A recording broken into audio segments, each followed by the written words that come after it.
Thank you, Jesus. Thank you, Jesus. Thank you, Jesus. Thank you, Jesus. Thank Jesus. Thank Jesus.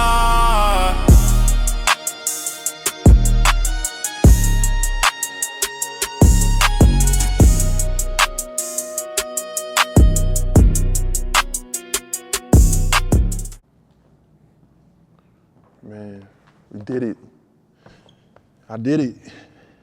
There's nothing more rewarding than accomplishing your goals, especially the lofty, crazy goals that, that scare you, that intimidate you. When I completed my first published book, March 23rd, The Greatest of All Time, man, it was such a surreal moment because of the journey. Kobe once said, it's not about the destination, it's about the journey, and that statement couldn't be more true. This journey to create a physical, tangible piece of legacy is very important for me, especially coming from the basketball world where, people, just put a label on you as a basketball player. And for so many years, that's all I knew. But I knew I had other talents. I knew I had other gifts. I just didn't know how to, cultivate these talents and gifts until after I ruptured my Achilles tendon.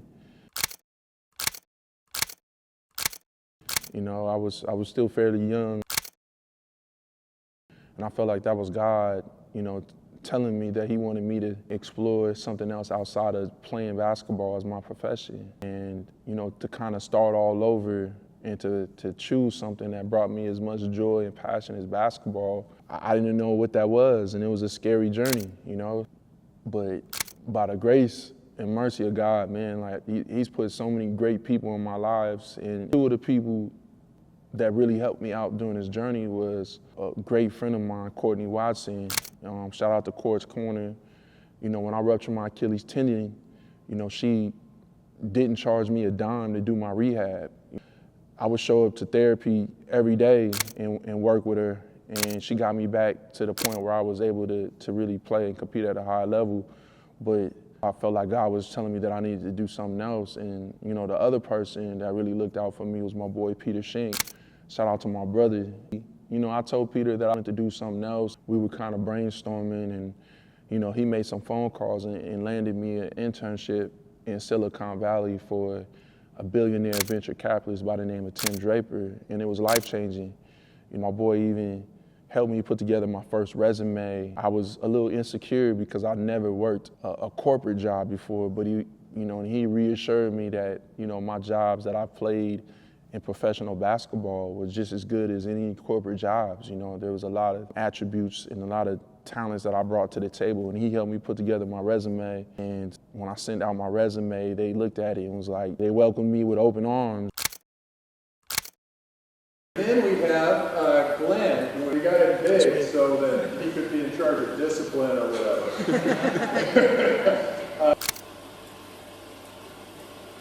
That was like the beginning of this journey for this book, because I approached the internship like I approached the game of basketball. I worked my tail off. I did more than what was asked of me. I went the extra mile when it came to delivering anything that was asked of me. What I didn't know, I studied, I asked questions. I think one of the things that I became really comfortable of doing was telling stories. I would tell stories, and 10 or 20 kids would be sitting around me listening to my stories, and they couldn't believe some of these stories. And also, I think my relationship with Tim Draper, I think we became closer as we started bonding over 6 a.m. basketball runs. He invited me and said, hey, it's just a bunch of older guys, but every now and then there's a young guy that comes through, you should pull up. So I started getting up at like 5-something in the morning, taking a cow train from San Mateo to Menlo. The first time I was playing, I was a little nervous. Anybody that's ever ruptured an Achilles tendon, the first time you get back playing again, you're a little timid on it. The cuts, the jumping and everything. But after a while, getting up 3 times out of the week playing, I was kind of back to normal, and Tim was impressed by my game. But I remember one particular day, he asked me if I wanted to ride back to San Mateo, and We were riding in his red Tesla. Tim was one of the first investors in Tesla. But anyway, I remember I was asking Tim questions about electrical engineering. But as I'm asking him questions about electrical engineering, he's asking me questions about basketball. And I remember he asked me what was my best basketball experience. I told him the quote unquote, the Michael Jordan story. He just thought that story was super fascinating. And so one of the things that we used to do after we finished playing in the morning at Menlo Park Recreation Center, we would go to this restaurant called Cafe Baroni. And we would sit at the tables full of lawyers, tech guys, venture capitalists, very successful group of guys. So I would sit there. And I remember one day Tim was like, hey, Glenn, tell the guys the Michael Jordan story. And that was kind of my first time telling that story in front of a group of people. And when I told the story, everybody loved it. People were laughing at the punchlines and everything. So that kind of was like the first idea that I had, like, wait a minute, there is something about this story that people really like. Everybody likes a good Michael Jordan story, but the nuances of the story, I think people really enjoy. So that was the first experience. Then when I moved back to Los Angeles, I had an opportunity to direct and co-produce, a short film, which was essentially a music video, a song called Go Hard by Lauren Hashin, who's married to Dwayne Johnson, The Rock. So, of course, I reached out to my brother, Dustin Shepard, who is an amazing editor and an amazing, I call him a cinematographer. He didn't go to school for cinematography, but the way he shoots, he's a cinematographer. So I reached out to Dustin. Dustin reached out to some of his people, and we put together a team, and we shot this film, and it came out amazing. A week later, I had organized a fireside chat with one of the kids that I was mentoring and helping. He had just recently signed with the Los Angeles Lakers, and I thought that it would be an amazing opportunity to invite, a community, right, on March 23rd to not only introduce the community to the newest Laker and the kid that I've been mentoring, David, but I also, while I had the crowd there, I wanted to tell the story, March 23rd story. So I got the same reaction that I got from the guys at Cafe Baroni and Tim Draper. I got the same reaction from the group of people that I invited out, and it was amazing. Thank you guys. You guys are awesome. Thank you guys so much. Again, let me know that there was something about this story. As I'm getting more into the production, I wrote a script for March 23rd, the greatest of all time. The film that I directed for Lauren Hashin, Go Hard, Dwayne Johnson reposted that on his page, and it got I think in the first day, it got 2 million views. And one of the people that saw that film was my guy, Brian Lee, who used to be my business manager. Brian Lee is an entrepreneur, venture capitalist, and one of the best creative entrepreneurs who scaled multiple billion-dollar companies. He reached out to me and said that he had saw my work that I did for Lauren. And he's told me, hey, I just started a new company with Kobe Bryant, and called Art of Sport. And I would love for you to come on board to help create content like what you did for Lauren. So, of course, my mind is racing because Kobe had just won an Oscar for Dear Basketball, the short animated film. And originally, that's what I was thinking, that March 23rd could be a short animated film. So I'm super stoked. Not only do I get a chance to work with my old business manager again, I get an opportunity to work with Kobe Bryant. Kobe was in the storytelling. This is somebody that I've always wanted to play against, somebody that I always wanted to go at, somebody that I wanted to guard, and I never got a chance to. So for me to be able to work with Kobe Bryant and work for a Kobe Bryant company, I was thrilled because I knew what I brought to the game. This was a perfect opportunity for me to take this script that I had for this animated film series for March 23rd, the greatest of all time, to pitch it to Kobe. Not only was Mike Kobe's favorite player, but I also played for the ball club, Reggio Emilia, the same city in Italy where Kobe Bryant and his dad, Jelly Bean, Joe Bryant, played at. Kobe grew up in the city, so I felt like I had that story with Mike. And if anybody can get, get anything cleared from Michael Jordan. It was Kobe. So I was super excited. But before I pitched to him this idea that I had for March 23rd, I knew that I had to deliver something great. One of the first opportunities that we had, I put together a commercial for Art of Sport. Just dribble a little bit, then go into the shot. Keep your head up, look at the camera, there you go.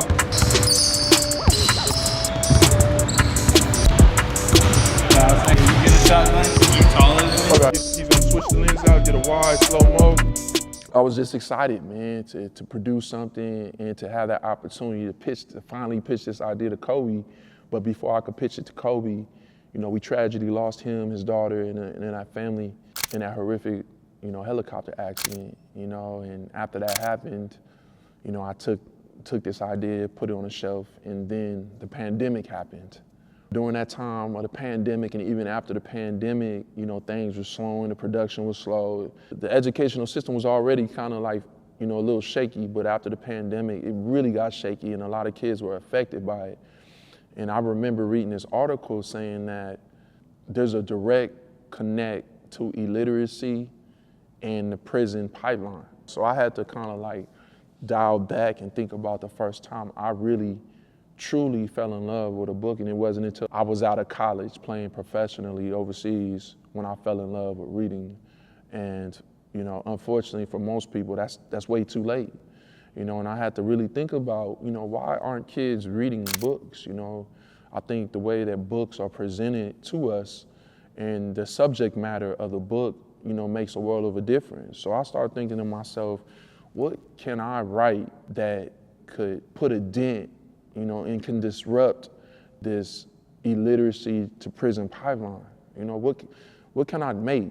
And March 23rd, you know, the greatest of all time, you know, kind of came to me, and I was just like, you know, like, how can I take this idea and turn it into a book? And that was a journey for me, you know, something that I've never done before. You know, I've spent thousands of dollars, you know, software, you know, trying to, you know, help create the best product, something that if a kid were to read, that they would really enjoy. I really had to start from scratch and really lock in on completing this project. 2023 was a difficult year for me.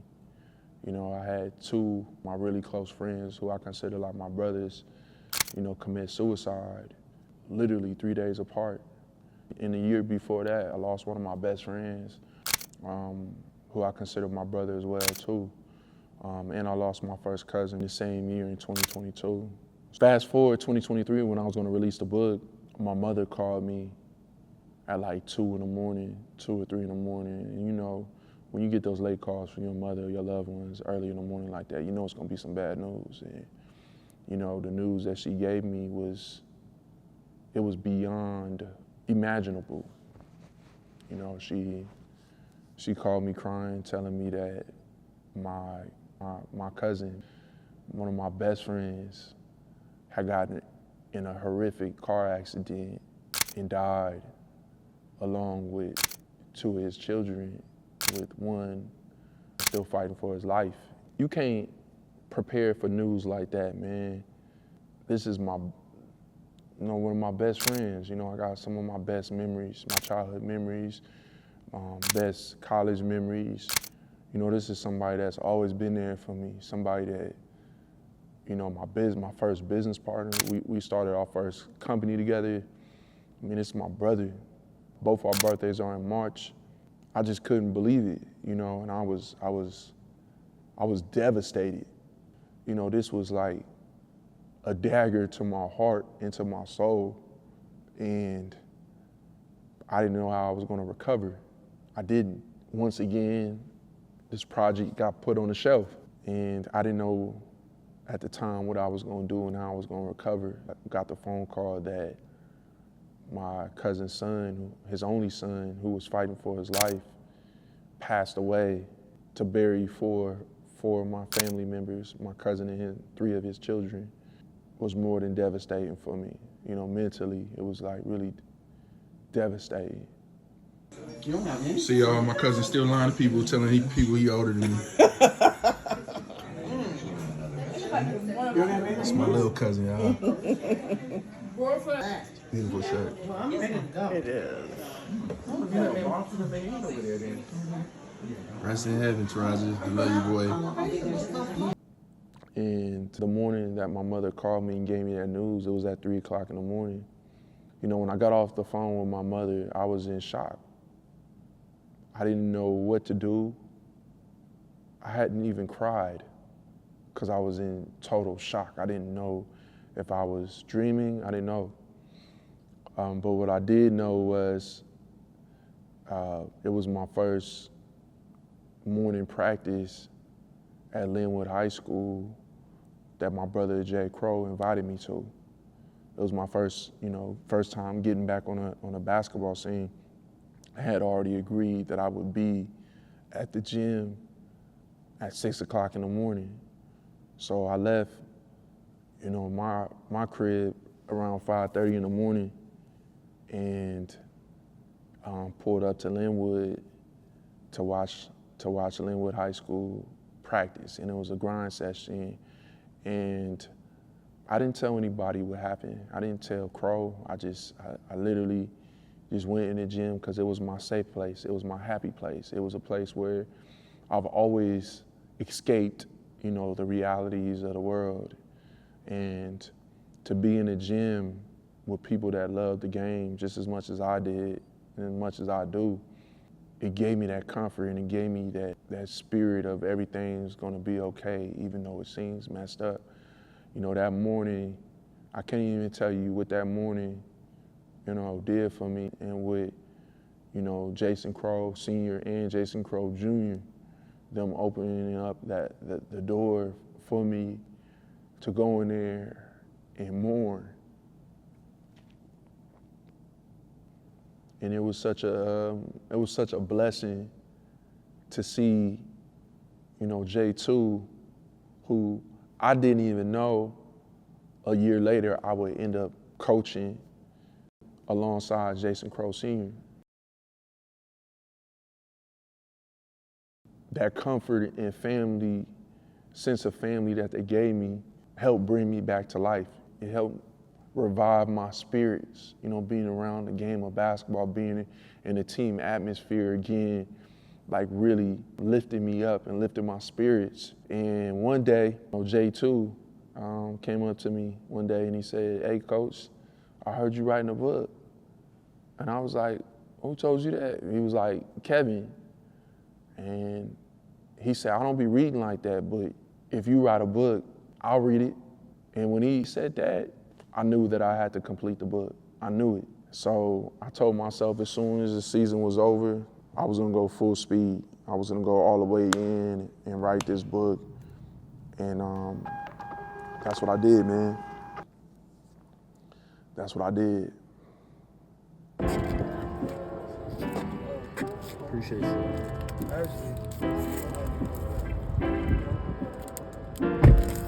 Two got the first copy, though. See, you gotta make some plans, CJ. I'm telling you what you need to do. Yeah, dog. Let me know. Yeah, you got it, bro. Appreciate you. Yep. I see you. Love, boy.